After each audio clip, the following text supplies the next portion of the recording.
Hello friends, welcome to this lesson. So this is our unit number 3, economic feature. So this is our rural banking part number 3 which is based on economic feature. चलिए दोस्तों, सबसे पहले बात करते हैं rural introduction के बारे में। दोस्तों बताया जा रहा है कि बहुत सारे लोग जो रूरल एरिया में रहते हैं वो डिपेंड करते हैं किस पे दोस्तों, वो डिपेंड करते हैं फार्मिंग पे और रिलेटेड एक्टिविटीज़ पे, ताकि अपने लिविंग को अर्न कर सकें। जैसे मान लीजिए कि फार्मर क्रॉप ग्रो करते हैं जैसे वीट, राइस, शुगर केन, जबकि दूसरे लोग जो है एनिमल रेज करते हैं जैसा कि काउ, चिकन और फिश, ताकि अपने प्रोडक्ट को बेच सकें इनकम के लिए। दोस्तों बताया जा रहा है कि जो रूरल कम्युनिटीज़ हैं उनके पास स्मॉल स्केल इंडस्ट्रीज़ होते हैं जैसे कि वीविंग या हैंडीक्राफ्ट, जो कि एम्प्लॉयमेंट प्रोवाइड करते हैं उस एरिया के लोगों को। ये जो इंडस्ट्रीज़ है दोस्तों वो ऑफन रन किया जाता है फैमिली के द्वारा या स्मॉल ग्रुप ऑफ इंडिविजुअल के द्वारा, और उससे क्या होता है, रूरल एरिया में जॉब क्रिएट होता है। फिर दोस्तों बताया जा रहा है कि जो रूरल एरिया के लोग होते हैं उन्हें एक्सेस चाहिए होता है क्रेडिट का, लोन चाहिए होता है ताकि वो अपने बिजनेस को स्टार्ट कर सके या फार्मिंग इक्विपमेंट को खरीद सके। तो वो लोन ले सकते हैं किसी फॉर्मल इंस्टीट्यूशन से जैसे कि बैंक, या इनफॉर्मल सोर्स ऑफ जैसे कि मनी लैंडर, जो कि high rate of interest charge करते हैं। फिर दोस्तों गवर्नमेंट और सेंट्रल गवर्नमेंट ने स्टेप्स लिए हैं, ठीक है। So government and central government has taken some steps. अब कैसा स्टेप्स लिए हैं दोस्तों उसके बारे में बताया जा रहा है। The government and central government has taken some steps ताकि बैंकिंग सर्विस एक्सेसिबल हो जो लोग गांव रूरल एरिया में रह रहे हैं। जैसे दोस्तों उनका ब्रांच, बैंक का ब्रांच सेट किए हैं रिमोट एरिया में, या मोबाइल बैंकिंग सर्विस इंट्रोड्यूस किए हैं। दोस्तों जो फॉर्मल क्रेडिट इंस्टीट्यूशन जो अवेलेबल है उनके साथ भी जो रूरल एरिया के लोग हैं अभी भी इनफॉर्मल सोर्स ऑफ क्रेडिट पे रिलाई कर रहे हैं, क्योंकि दोस्तों उनके पास ट्रस्ट है लोकल मनी लेंडर पे, और दोस्तों फॉर्मल इंस्टीट्यूशन का स्ट्रिक्ट रिक्वायरमेंट है लोन अप्रूवल का। तो दोस्तों एफर्ट लिया गया है ताकि इकोनॉमिक सिचुएशन रूरल एरिया में बढ़ाया जाए, ठीक है। जैसे कि बहुत सारे लोग अभी भी स्ट्रगल कर रहे हैं डेब्ट से। जैसे फार्मर जो है वो उन्हें दोस्तों लोन लेना पड़ रहा है एक्सपेंसिव मशीनरी खरीदने के लिए, क्रॉप में इन्वेस्ट करने के लिए, लेकिन वो लोन को रिपे नहीं कर पा रहे हैं क्योंकि दोस्तों नए क्रॉप यील्ड फैक्टर्स हैं, अनफेवरेबल वेदर कंडीशन फैक्टर्स है। फिर दोस्तों बताया जा रहा है कि ये जो डेब्ट का जो रूरल एरिया में जो हाई लेवल है, ठीक है, वो बहुत ही कंसर्न का काउज है, क्योंकि दोस्तों ये financial wellbeing of the entire community को इम्पैक्ट करता है। इस इशू को एड्रेस करना इसके लिए दोस्तों मल्टी फैसेटेड अप्रोच चाहिए, जिसमें दोस्तों आपको एक्सेस टू क्रेडिट इंप्रूव करना है, फाइनेंशियल लिटरेसी प्रमोट करना है, और सपोर्ट करना है सस्टेनेबल फार्मिंग प्रैक्टिस को। अब जरा बात करते हैं एग्रीकल्चर की। दोस्तों सबसे पहले बताया जा रहा है कि ग्रॉस वैल्यू एडिड क्या होता है। तो ग्रॉस वैल्यू एडिड करने का मतलब एक तरीका है जैसे हम लोग गुड्स एंड सर्विस के वैल्यू को मेज़र कर सकते हैं जो कि एक particular sector of economy produce कर रही है, ठीक है। दोस्तों चैलेंज जो पैंडेमिक ने पोस्ट किया, कोविड-19 पैंडेमिक ने पोस्ट किया, इसके अलावा इसके बावजूद एग्रीकल्चर सेक्टर जो है ग्रो किया 30% से, ठीक, सॉरी 3.0% से इन द फाइनेंशियल ईयर 2020-2021। फिर दोस्तों बताया जा रहा है कि एग्रीकल्चर सेक्टर ने प्रोड्यूस किया है large amount of food grain as compare to previous year, ठीक है। फिर दोस्तों नेक्स्ट पॉइंट बताया जा रहा है आपको कि जो एग्रीकल्चर सेक्टर का जो कंट्रीब्यूशन है ओवरऑल इकोनॉमी में वो 14.8% से बढ़कर कितना हो गया दोस्तों, 16.3% हो गया। ये 2019-20 का है 14.8%, और 2020-21 का है 16.3%, जो कि सिग्निफिकेंट इंक्रीज है 1.5 परसेंटेज पॉइंट का। तो मतलब ये हुआ कि एग्रीकल्चर का जो कंट्रीब्यूशन, एग्रीकल्चर सेक्टर का जो कंट्रीब्यूशन है ओवरऑल इकोनॉमी में वो बढ़ा है 14.8 से 16.3%, जो कि सिग्निफिकेंट इंक्रीज है 1.5 परसेंटेज पॉइंट का, ठीक है। इससे क्या हुआ है कि ओवरऑल इकोनॉमिक प्रोडक्टिविटी बढ़ा है कंट्री का। यहाँ पे देखिए ग्रॉस वैल्यू एडिड का दिया हुआ है हर एक 2018-19 का, 19-20 का, 20-21 का, एग्रीकल्चर का कितना है, ठीक है, और परसेंटेज चेंज कितना हुआ है देखिए दोस्तों। पॉजिटिव दिख रहा है आपको एग्रीकल्चर में, माइनिंग में देखिए नेगेटिव है, मैन्युफैक्चरिंग में नेगेटिव है। तो अलग अलग सेक्टर से कंपेयर किया गया दोस्तों कि किस सेक्टर में क्या ग्रोथ है एग्रीकल्चर का। तो एग्रीकल्चर में आप साफ साफ देख सकते हैं कि जो ग्रोथ है दोस्तों वो कैसा रहा है, पॉजिटिव रहा है। तो ये एडवांटेज है दोस्तों एग्रीकल्चर का। होपफुली आपको समझ में आ रहा होगा दोस्तों। चलिए आगे बढ़ते हैं, आगे पॉइंट को समझते हैं। नेक्स्ट पॉइंट में बताया जा रहा है आपको कि let's continue to the next point कि दोस्तों एग्रीकल्चर और जो एलाइड एक्टिविटीज़ है ये इंपॉर्टेंट सोर्स है इनकम का इंपॉर्टेंट सोर्स है दोस्तों भारत के आधी जनसंख्या का। जैसे बहुत सारे फार्मर जो एग्रीकल्चर पे रिलाई करते हैं, विश्वास करते हैं ताकि अपना जीवन यापन कर सकें, राइट। एग्रीकल्चर पे उनका रिलायबिलिटी होता है so as to make their living. So उसके बाद बताया जा रहा है दोस्तों कि जैसे मान लीजिए बहुत सारे फार्मर्स ऐसे हैं जो कि एग्रीकल्चर पे रिलाई करते हैं अपने लिविंग के लिए। फिर दोस्तों बताया जा रहा है कि जो ग्रॉस वैल्यू एडेड होता है वो मेज़र होता है कि कितना एक सेक्टर कंट्रीब्यूट कर रहा है इकोनॉमी में, ठीक है। और एग्रीकल्चर सेक्टर जो है कंट्रीब्यूट कर रहा है 17.8% ऑफ जीबीए इन इंडिया। फिर दोस्तों 20-21 में बताया जा रहा है कि 2% इंक्रीज़ हुआ फूड ग्रेन प्रोडक्शन में। इसका मतलब कि इंडिया जो है ज़्यादा फूड ग्रेन प्रोड्यूस किया as compare to the previous year. ये गुड न्यूज़ है फार्मर के लिए और कंज्यूमर के लिए। दोस्तों फिर बताया जा रहा है कि हॉर्टिकल्चर क्रॉप वैसा क्रॉप होता है जिसको ग्रो किया जाता है फ्रूट्स, वेजिटेबल या फ्लावर के लिए। तो 2020-21 में एक रिकॉर्ड प्रोडक्शन हुआ था दोस्तों 3-66 लाख। तो देखिए 2020-21 का डेटा है कि रिकॉर्ड प्रोडक्शन हुआ था 3-66 लाख का, ठीक है। तो मैं आपको समझाता हूँ कि यहाँ पे बताया जा रहा है आपको कि 2020-21 में there was record production of 3 to 6 lakh ton of horticulture crop, जो कि 1.6% हायर है द फाइनल एस्टिमेट ऑफ 19-20। दोस्तों बताया जा रहा है कि जो रिकॉर्ड प्रोडक्शन के पीछे क्या कारण था, क्योंकि कल्टीवेशन का जो एरिया है वो बढ़ा है।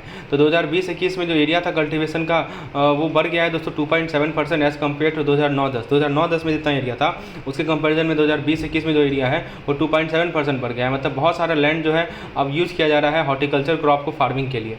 दोस्तों फिर बताया जा रहा है कि जो फूड ग्रेन प्रोडक्शन है कंट्री का वो सिग्निफिकेंटली बढ़ा है ओवर द पास्ट डिकेड। 2010-11 में इंडिया जो है 2410 lakh ton of food grain produce करता था, लेकिन 2020-21 में दोस्तों ये 3033.4 लाख टन प्रोड्यूस कर रहा है। समझ रहे हैं? तो इसका मतलब क्योंकि इंक्रीज हुआ है दोस्तों कितना फूड ग्रेन अवेलेबल है कंजम्पशन के लिए, इसमें भी इंक्रीमेंट हुआ है। अब ज़रा देखिए इस डाटा को यहाँ पर समझाया जा रहा है कि 2019-20 में क्या स्थिति है, 2020-21 में क्या स्थिति है। जैसे क्रॉप में जैसे देखिए राइस है, व्हीट है, कोट्स है, पल्स है। उसके बाद दोस्तों आप देख सकते हैं कि टोटल फूड ग्रेन में कितना इंक्रीमेंट हुआ, ये सभी चीज़ समझाया जा रहा है। अब जरा बात करते हैं दोस्तों नॉन फार्म एक्टिविटीज़ में। तो नॉन फार्म एक्टिविटीज़ में क्या है कि दोस्तों कि जो रूरल नॉन फार्म सेक्टर है इसको RNFS कहते हैं। दोस्तों if you need such type of videos so you can WhatsApp me on the number shown on the screen, I will provide you such type of videos which जहाँ पे एक ही चीज़ को conceptually समझाया जाए। दोस्तों नॉन फार्म एक्टिविटीज़ में क्या बताया जा रहा है कि जो रूरल नॉन फार्म सेक्टर है उसका मतलब कि ऐसे हर एक कोई इकोनॉमिक एक्टिविटीज़ जो कि रूरल एरिया में हो रहा है अदर दैन एग्रीकल्चर, इन सभी एक्टिविटीज़ को माइनिंग से हो सकता है, manufacturing, processing, repair, construction, trade, transport and other service. दोस्तों कोई भी इकोनॉमिक एक्टिविटी जो कि फार्मिंग से रिलेटेड नहीं होगा वो RNFS के अंदर आएगा, समझे? तो उसे RNFS का फुल फॉर्म याद रखिएगा, रूरल नॉन फार्मिंग सेक्टर। चलिए अब दोस्तों बताया जा रहा है कि RNFS के अंदर बहुत सारे एक्टिविटीज़ होते हैं, जैसे कि अलग अलग कैटेगरी में आप क्लासीफाई कर सकते हैं। जैसे माइनिंग जिसके अंदर आप मिनरल को एक्सट्रैक्ट करते हैं, मैन्युफैक्चरिंग, फिर processing, repair, construction, trade, transport, other service, ये सभी के सभी इंक्लूडेड हैं। फिर दोस्तों बताया जा रहा है कि जो हमारा इसके अंदर बहुत सारे एक्टिविटीज़ होते हैं, वो तो आपको बता ही दिया। दोस्तों जो RNFS एक्टिविटीज़ है उसको कैरी किया जाता है रूरल एरिया में। रूरल एरिया का डेफिनेशन कैसा है दोस्तों, how rural area is defined. So rural area का डेफिनेशन है दोस्तों वैसा एरिया जो कि आउटसाइड है अर्बन सेंटर से और जिसका लोअर पॉपुलेशन डेंसिटी है। तो ये जो एरिया है इसमें स्मॉल विलेज, हैमलेट्स या रूरल टाउन आते हैं, ये सभी आते हैं दोस्तों हमारे रूरल एरिया में। अब दोस्तों बताया जा रहा है कि नेक्स्ट पॉइंट में समझाया जा रहा है कि RNFS जो है ये जो एक्टिविटीज़ है, ये जो RNFS एक्टिविटी है वो टिपिकली रूरल एरिया में कैरी किए जाते हैं, ठीक है। और दोस्तों RNFS के अंदर बहुत सारे wide range of economic activities आते हैं जो कि इंटरप्राइज करती हैं, ठीक है। तो हाउस होल्ड इंटरप्राइज से लेकर फैक्ट्रीज ये सब इन्वॉल्व होते हैं। अब दोस्तों RNFS के बारे में क्या बताया जा रहा है कि RNFS का मतलब होता है कि हर एक वो इकोनॉमिक एक्टिविटी जो कि रूरल एरिया में होते हैं एग्रीकल्चर को छोड़कर। तो ये एक्टिविटी के अंदर क्या क्या हो सकते हैं दोस्तों, माइनिंग हो सकते हैं, मैन्युफैक्चरिंग हो सकते हैं, प्रोसेसिंग हो सकते हैं, all this are included in this case.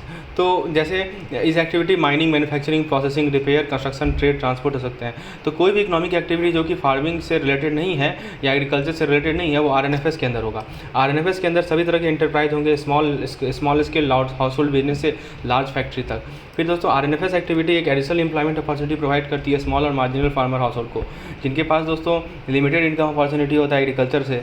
तो इससे क्या होता है कि इनकम इनइक्वालिटी कम होता है रूरल एरिया में, और दोस्तों लोग जो है एक्सेस कर पाते हैं फार्म एम्प्लॉयमेंट और अपने इनकम को बढ़ा सकते हैं। ठीक है दोस्तों। फिर बताया जा रहा है कि जो नॉन फार्म एक्टिविटीज़ होते हैं, इनकम फ्रॉम नॉन फार्म, जो नॉन फार्म एक्टिविटीज़ होते हैं वो एक सिग्निफिकेंट अमाउंट को कंट्रीब्यूट करते हैं रूरल हाउस होल्ड के इनकम का। जैसे मान लीजिए कि जो नॉन फार्म एक्टिविटीज़ जो इनकम होता है वो लगभग 25 से 35% total income of the rural house hold को कंट्रीब्यूट करते हैं। ये हाईलाइट करता है कितना इंपॉर्टेंस है RNFS रूरल लाइवलीहुड को सपोर्ट करने में। फिर दोस्तों बताया जा रहा है कि सर्विस जो है वो लार्जेस्ट कंट्रीब्यूटर होते हैं RNFS जॉब के, जो कि लगभग सारी RNFS जॉब के 60% कंट्रीब्यूट करते हैं। इसके बाद मैन्युफैक्चरिंग, फिर कंस्ट्रक्शन, फिर माइनिंग आता है। तो ये दिखा रहा है कितना इंपॉर्टेंस है सर्विसेज का एम्प्लॉयमेंट अपॉर्चुनिटी प्रोवाइड करने में रूरल एरिया में। फिर दोस्तों बताया जा रहा है नेक्स्ट पॉइंट में कि जो RNFS के अंदर बहुत सारे इकोनॉमिक एक्टिविटीज़ आते हैं जिसको क्लासीफाई किया जा सकता है अलग कैटेगरी में। इसके अंदर cotton textile, woollen textile, pottery, food, tobacco, metal product, ये सभी के सभी आ सकते हैं। तो RNFS के बारे में बताया जा रहा है दोस्तों कि RNFS के अंदर क्या क्या चीज़ इंक्लूडेड है। So I think the concept is clear now. चलिए आगे बढ़ते हैं, नेक्स्ट स्लाइड में आते हैं दोस्तों। नेक्स्ट स्लाइड में देखते हैं कि और क्या क्या पॉइंट है RNFS के रिगार्डिंग, आइए समझते हैं। तो दोस्तों बताया जा रहा है कि इसमें पब्लिक एडमिनिस्ट्रेशन, ठीक है, पब्लिक एडमिनिस्ट्रेशन, पर्सनल, ठीक है, और जो कि एग्रीकल्चर जैसे मान लीजिए कि हेयर सैलून, स्पा है, लैंड ट्रांसपोर्ट सर्विस है, टैक्सीज है, पब्लिक एडमिनिस्ट्रेशन जैसे लोकल गवर्नमेंट ऑफिस हुआ, मिसलेनियस सर्विस हुआ, जैसे मान लीजिए कि आपका क्लीनिंग और मेंटेनेंस सर्विस हो गया, ये सभी आते हैं हमारे RNFS में। फिर दोस्तों बताया जा रहा है कि एग्रीकल्चर सेक्टर एक सिग्निफिकेंट रोल प्ले करता है RNFS में, क्योंकि एग्रीकल्चर सेक्टर का जो ग्रोथ होगा ना वो ज़्यादा से ज़्यादा रॉ मटेरियल प्रोवाइड करेगा ताकि आप RNFS में प्रोसेस कर सकें और ट्रेड कर सकें। तो एग्रीकल्चर सेक्टर का भी इंपॉर्टेंट रोल है RNFS में। ऐसा नहीं कि RNFS अलग से एग्रीकल्चर का। यदि एग्रीकल्चर ज़्यादा होगा, ग्रोथ होगा, तो रॉ मटेरियल मिलेगा, रॉ मटेरियल का यूज़ कर सकते हैं आप प्रोसेसिंग ट्रेडिंग RNFS में। इससे क्या होगा कि डिमांड बढ़ेगा इनपुट का और सर्विस का डिमांड बढ़ेगा जो कि RNFS में प्रोड्यूस होगा। जैसे मान लीजिए कि स्मॉल स्केल फार्मर है रूरल विलेज में, वो अपने वेजिटेबल का प्रोडक्शन बढ़ा सकता है। तो जैसे वेजिटेबल का प्रोडक्शन बढ़ेगा तो उसके कारण क्या होगा कि जो प्रोसेसिंग का है और ट्रेडिंग है RNFS का वो बढ़ेगा। जैसे वेजिटेबल प्रोसेसिंग यूनिट होगा, ट्रांसपोर्ट सर्विस बढ़ेगा, स्टोरेज फैसिलिटी बढ़ेगा। समझे बात को। फिर दोस्तों नेक्स्ट पॉइंट बताया जा रहा है कि लिंकेज है, ठीक है, एक्सटेंसिव लिंकेज है, ठीक है, मतलब क्लोज लिंकेज होता है एग्रीकल्चर और नॉन फार्म सेक्टर में। क्योंकि यदि फार्म का इनकम बढ़ेगा एग्रीकल्चर डेवलपमेंट के कारण, तो वो RNFS प्रोडक्ट का डिमांड भी बढ़ाता है रूरल एरिया में।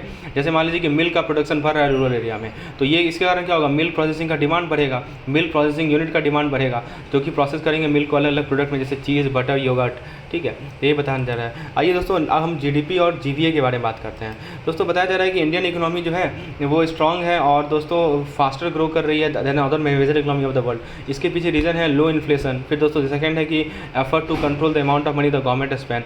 और एक दोस्तों तीसरा पॉइंट है कि manageable amount of money that flows in to out of the country. दोस्तों बताया जा रहा है कि इंडियन गवर्नमेंट ने बहुत सारे मैग्निफिसेंट सिग्निफिकेंट चेंजेस लिए हैं पॉलिसीज़ और रेगुलेशन में, जो कि हेल्प किया इकोनॉमी को ग्रो करने में। अब देखिए क्या क्या चेंजेस है, मेन चेंजेस है, उसको मैं आपको समझाता हूँ। Let us talk about main changes. तो जैसे देखिए GST लाया गया, फिर IBC लाया गया। IBC क्या होता है, इंसॉल्वेंसी एंड बैंकरप्सी कोड होता है, ठीक है। IBC लाया गया, GST लाया गया। उसके बाद दोस्तों एक फ्रेमवर्क लाया गया कि आप मॉनेटरी पॉलिसी को मैनेज करें ताकि आसान हो फॉरेन कंपनी को इंडिया में इन्वेस्ट करने का। दोस्तों इंडियन इकोनॉमी जो है अच्छा परफॉर्म कर रही है, ठीक है। आगे बढ़ते हैं। इंडियन इकोनॉमी दोस्तों अच्छा परफॉर्म कर रही है, लेकिन तभी भी रिस्क है जो कि नेगेटिवली इंपैक्ट कर सकता है इसके ग्रोथ को। ये रिस्क हो सकता है दोस्तों हाई इन्फ्लेशन, फिर फिजिकल डेफिसिट, मतलब गवर्नमेंट जो है ज़्यादा पैसा खर्च कर ले जितना पैसा वो लाए। फिर दोस्तों रिफॉर्म की जरूरत है बैंकिंग सेक्टर में। कुछ एक्सटर्नल फैक्टर होते हैं जैसे ग्लोबल इकोनॉमिक कंडीशन। दोस्तों GDP ग्रोथ रेट जो एक मेजर होता है कि कितना इकोनॉमी ग्रो हो रहा है हर एक साल में। तो भारत में GDP ग्रोथ रेट जो है 2011 भारत में 5.2% था और ये पहुंच गया 2017-18 में 8.2%। दोस्तों बताया जा रहा है कि अनफॉर्चुनेटली जो ग्रोथ रेट है वो इंडियन इकोनॉमी का वो स्लो डाउन हुआ 17-18 के बाद, और 19-20 में ग्रोथ रेट मात्र 4.2% था। ये ऐसा था दोस्तों, इसके पीछे क्या था कि ग्लोबल इकोनॉमी स्लो डाउन हो गया और कुछ फैक्टर भारतीय फैक्टर थे। कोविड-19 पैंडेमिक ने कुछ इसका मेजर इंपैक्ट हुआ ग्लोबल इकोनॉमी में, और दोस्तों इसमें इंडिया में भी इफेक्ट पड़ा कि जो लास्ट क्वार्टर था फिजिकल ईयर 2019-20 का, इंडिया का ग्रोथ प्रोस्पेक्ट फिर डिक्लाइन हुआ। दोस्तों बताया जा रहा है कि इंडस्ट्री और सर्विस सेक्टर जो इंपॉर्टेंट पार्ट है इंडियन इकोनॉमी के, लेकिन वो स्लोअर रेट पे ग्रोथ कर रहे हैं 19-20 में। इसके पीछे कारण क्या है दोस्तों कि गुड्स और सर्विसेज का डिमांड भारत में कम है, जिस कारण से दोस्तों नॉन बैंकिंग फाइनेंशियल सेक्टर का प्रॉब्लम बढ़ रहा है, और जिस कारण से दोस्तों अमाउंट ऑफ मनी डिक्रीज हो रहा है जो कि इंडिविजुअल बोरो कर रहे हैं, बिजनेस बोरो कर रही है। तो ये सब चैलेंज इंडियन इकोनॉमी फेस कर रही है। लेकिन इसके अलावा जो एग्रीकल्चर, इसके बावजूद जो एग्रीकल्चर सेक्टर है उसमें स्टेबिलिटी रहा है, मतलब फार्मर और एग्रीकल्चर बिजनेस जो है वो अपने क्रॉप को प्रोड्यूस कर रहे हैं, दूसरे प्रोडक्ट को प्रोड्यूस कर रहे हैं बिना किसी सिग्निफिकेंट प्रॉब्लम के। अब जरा बात करते हैं नेक्स्ट पॉइंट की। दोस्तों बताया जा रहा है कि इंडियन इकोनॉमी जो अच्छा कर रहा है रिसेंट ईयर में, ठीक है, रिसेंट ईयर में जो इंडियन इकोनॉमी अच्छा कर रहा है और एक फास्टर ग्रो कर रहा है अदर मेजर इकोनॉमी वर्ल्ड। इसके पीछे कुछ रीजन है दोस्तों, जैसे कि आप देख सकते हैं GST लाया गया, ठीक है, एक रीज़न दिया हुआ है दोस्तों, जैसे कि मान लीजिए GST लाया गया, फिर FDI को लिबरलाइज़ किया गया, लेकिन इकोनॉमी में कुछ चैलेंज भी फेस किए हैं, ठीक है, जैसे कि GDP ग्रोथ रेट फ्लक्चुएट कर रहा है, ठीक है, जो कि एक हाई पॉइंट पे पहुंच गया 2017-18 में 8.2%, फिर वो ग्लोबल शटडाउन के कारण डिक्लाइन हो गया 4.2% पे आ गया।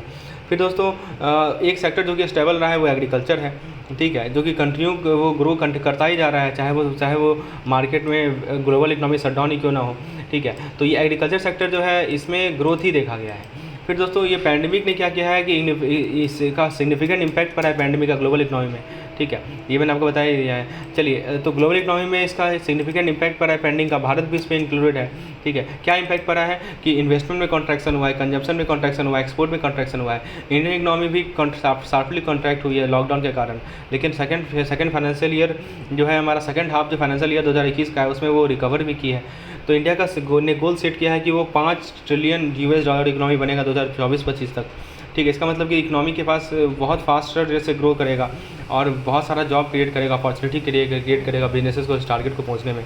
अब जरा रूरल मनी मार्केट की बात करते हैं, फॉर्मल और इनफॉर्मल रूरल मनी मार्केट की बात करते हैं। दोस्तों बताया जा रहा है कि टोटल इंडियन पॉपुलेशन का 60% जो है एग्रीकल्चर पे डिपेंड करता है अपने लाइवलीहुड के लिए, मतलब majority of the person farming में काम करता है। लेकिन दोस्तों फार्मिंग एक एक्सपेंसिव इंटरवियर है और जिसमें दोस्तों आपको क्रेडिट चाहिए, लोन चाहिए, ताकि आप इनपुट परचेज कर सकें जैसे सीड, फर्टिलाइजर एंड इक्विपमेंट। फिर बताया जा रहा है दोस्तों कि दो तरह के सोर्सेज होते हैं जिससे फार्मर क्रेडिट ऑप्टेन करते हैं, एक होता है फॉर्मल सोर्स, एक होता है नॉन फॉर्मल सोर्स, ठीक है, या इसे कहते हैं नॉन इंस्टीट्यूशनल। जो फॉर्मल क्रेडिट इंस्टीट्यूशन होते हैं उसके अंदर बैंक और कॉपरेटिव्स आते हैं, लेकिन जो नॉन फॉर्मल होता है या जिसको हम लोग नॉन इंस्टीट्यूशनल सोर्स कहते हैं, उसके अंदर क्या क्या आते हैं दोस्तों? उसके अंदर आते हैं दोस्तों हमारे money lenders, traders, relative, friends, ठीक है, या लैंडलॉर्ड्स जो कि लोन प्रोवाइड करते हैं, समझे। तो दो तरह का सोर्स है जहाँ से फार्मर लोन ऑप्टेन कर सकते हैं एग्रीकल्चर के लिए। फिर दोस्तों बताया जा रहा है कि जो इंस्टीट्यूशनल क्रेडिट होता है, ठीक है, रूरल एरिया में वो प्रोवाइड करता है कमर्शियल बैंक, आरआरबीज और कोऑपरेटिव, ठीक है। कमर्शियल बैंक और आरआरबी का सिग्निफिकेंट प्रेजेंस है रूरल और सेमी अर्बन एरिया में, लगभग सब 65% ब्रांचेज जो है वो वहाँ लोकेटेड है। इंडिया का जो कोऑपरेटिव बैंकिंग सेक्टर है इसके लगभग 98,545 इंस्टीट्यूशन है, ठीक है। तो जो बैंक ब्रांचेज है उसके अलावा दोस्तों कमर्शियल बैंक का वास्ट नेटवर्क है, 2.05 लाख एटीएम है, 4.35 लाख बीसीज है नेटवर्क अक्रॉस द कंट्री। मतलब दोस्तों रिमोट एरिया में भी फार्मर जो है क्रेडिट एक्सेस कर सकते हैं अपने लोकल बैंक के माध्यम से या बीसी नेटवर्क के माध्यम से। रिसेंटली स्मॉल फाइनेंशियल बैंक ने भी ऑपरेशन स्टार्ट कर दिया है और बहुत सारा लगभग 4300 ब्रांचेस को खोल दिया है अक्रॉस द स्टेट। ये सभी ब्रांच कैटर करते हैं स्मॉल बॉरोवर के नीड को और क्रेडिट प्रोवाइड करते हैं अलग अलग पर्पज़ के लिए। दोस्तों बताया जा रहा है कि एग्रीकल्चर प्रोडक्टिविटी को इंप्रूव करना ही बहुत ज़रूरी है इकोनॉमिक ग्रोथ के लिए और फॉर्मल फाइनेंस को एक्सेस करना ही क्रूशियल है उसको अचीव करने के लिए। तो हमारे पास wide range of formal credit institution है अवेलेबल है भारत में, तो फार्मर के पास बहुत सारा ऑप्शन है कि वो चूज़ कर सके जब वो क्रेडिट ले अपनी फार्मिंग एक्टिविटी को सपोर्ट करने के लिए। दोस्तों अब बात करते हैं इंस्टीट्यूशनल क्रेडिट की। तो इंडियन गवर्नमेंट जो है ट्राई करते रही है कि फार्मर क्रेडिट का अवेलेबिलिटी को बढ़ाया जाए, ठीक है, जैसे कमर्शियल बैंक, आरआरबीज, कोऑपरेटिव। लेकिन ये सभी एफर्ट के बावजूद, ठीक है, डिस्पाइट ऑल दिस एफर्ट्स, क्या देखा गया है दोस्तों? Despite all this efforts it has been seen that बहुत सारे हाउस होल्ड अभी भी मनी लेंडर से बोरो करते हैं, जिस कारण से हाई इंटरेस्ट रेट होता है, कभी कभी डेट ट्रैप में फंस जाते हैं, ठीक है, डेट ट्रैप में फंस जाते हैं दोस्तों। लेकिन दोस्तों एक प्रोग्रेस देखा गया है जैसे इंस्टीट्यूशनल क्रेडिट बढ़ा है रूरल एरिया में। तो एक सर्वे बताता है कि जो इंस्टीट्यूशनल क्रेडिट होता है वो लगभग टोटल आउटस्टैंडिंग क्रेडिट का 2/3 को अकाउंट करता है, जो कि सिग्निफिकेंट इंक्रीज है 1971 से।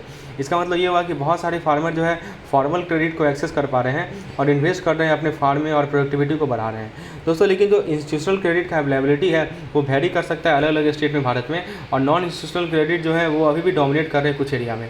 यहाँ पे एक टेबल बनाया गया है जो कि बताएगा आपको कि कैसे डिस्ट्रीब्यूशन है outstanding cash debt by source type. देखिए यहाँ पे देखिए टेबल समझिए, टेबल में क्या दिखाया जाए दोस्तों? कैटेगरी ऑफ सोर्स, जैसे schedule commercial bank, RRBs, cooperative society. अब रूरल एक है कॉलम, एक अर्बन कॉलम है, तो रूरल में भी कल्टीवेटर है, नॉन कल्टीवेटर है, ऑल है। तो कहने का मतलब ये बता रहा है आपको इनकी जितने भी कल्टीवेटर हैं वो उससे 42.6% जो है वो डेप्ट लेते हैं शेड्यूल कमर्शियल बैंक से, 7.2% आरआरबी से लेते हैं, 5.3% कोऑपरेटिव सोसाइटी लेते हैं। फिर देखिए इंश्योरेंस कंपनी से 0.1% ऐसा लेते हैं। नॉन कल्टीवेटर यदि है तो 40.04% शेड्यूल कमर्शियल बैंक से, 2.3% आरआरबी से, 2.9% कोऑपरेटिव सोसाइटी से। ओवरऑल देख सकते हैं आप ये डाटा है। और सेल्फ एम्प्लॉयड हैं तो वो इतना % लोन लेते हैं शेड्यूल कमर्शियल बैंक से, ठीक है। तो ये आपको डाटा प्रोवाइड किया जा रहा है किससे किस तरह का लोन लिया जाता है, ठीक है, उसका क्या परसेंटेज है। तो देख सकते हैं आप, तो जितने भी इंस्टीट्यूशनल एजेंसीज हैं उनका परसेंटेज शेयर कितना है दोस्तों? 66.1%। रूरल एरिया में, अर्बन एरिया में कितना है? 87.1%। और जितने भी नॉन इंस्टीट्यूशनल एजेंसीज हैं उनका 33.8% है, और रूरल एरिया में, अर्बन एरिया में 12.19%। मतलब अर्बन एरिया में ज़्यादातर लोग जो है इंस्टीट्यूशनल क्रेडिट से ही बैंक से लोन ले रहे हैं। अब जरा बात करते हैं कि नॉन इंस्टीट्यूशनल या इनफॉर्मल सोर्स ऑफ फंडिंग क्या क्या होता है। देखिए एक मनी लेंडर होते हैं, तो मनी लेंडर वैसे इंडिविजुअल होते हैं, ग्रुप होते हैं जो कि लोन प्रोवाइड करते हैं, ठीक है, जिनको ज़रूरत पड़ता है पैसा का। रूरल एरिया में दोस्तों जहाँ पे formal source of credit limited हो सकता है, तो मनी लेंडर जो है ऑप्शन होते हैं ताकि उन लोगों के लिए जिनको पैसा चाहिए होता है। एग्रीकल्चर मनी लेंडर जो है स्पेशलाइज होते हैं कि वो फार्मर को लैंडिंग करते हैं, जबकि प्रोफेशनल मनी लेंडर जो है मनी दूसरे पर्पज़ पे लैंड करते हैं। मनी लेंडर पॉपुलर होते हैं दोस्तों रूरल एरिया में, क्योंकि दोस्तों वो एक बोरोइंग फ्रेंडली अप्रोच प्रोवाइड करते हैं, बोरोवर फ्रेंडली अप्रोच प्रोवाइड करते हैं। मतलब वो विलिंग होते हैं कि वो पैसा लैंड करें उन लोगों को जिनके पास एक अच्छा क्रेडिट हिस्ट्री ना हो। और मनी लेंडर अवेलेबल होते हैं राउंड द क्लॉक, और वो लैंड करने वो शॉर्ट नोटिस से पैसा देते हैं। जब वो पैसा लैंड करते हैं मनी लेंडर जो है कोलेटरल के लिए भी बोलते हैं, गिरवी कुछ रखवाते हैं। तो कोलेटरल जो है gold jewel, land document, cultivation right, promissory note, utensil, कुछ भी हो सकता है जिसका कुछ वैल्यू हो। जो स्मॉल फार्मर और टेनेंट फार्मर हैं जिनके पास ज़मीन नहीं है तो उनको डिपेंड करना पड़ता है लैंडलॉर्ड पे या दूसरे इंडिविजुअल पे अपने फाइनेंशियल रिक्वायरमेंट के लिए। ट्रेडर या कमीशन एजेंट जो है ये क्रेडिट प्रोवाइड करते हैं ग्रोइंग सीजन में, लेकिन दोस्तों फार्मर को अपना क्या करना है, जो भी उसका उपज हुआ है उसको बेचना पड़ता है उनको लोअर प्राइस पे, और कुछ कमीशन भी डिडक्ट करते हैं। तो ट्रेडर और कमीशन एजेंट जो है बहुत एक्टिव हैं दोस्तों कमर्शियल क्रॉप के केस में और हॉर्टिकल्चर क्रॉप के केस में। यहाँ पे क्रॉप का प्राइस जो है वोलेटाइल होता है और रैपिडली चेंज होता है मार्केट डिमांड पे बेसिस पे। तो दोस्तों वही चीज़ डाटा यहाँ दिखाया गया है। तो ये हमारा पार्ट 1 लेक्चर है दोस्तों। पार्ट 2 लेक्चर में पेड मेंबर के लिए अवेलेबल रहेगा। डिटेल जानकारी के लिए आप मुझे इस नंबर पर व्हाट्सएप करें if you want your concept to be clear in this fashion. धन्यवाद।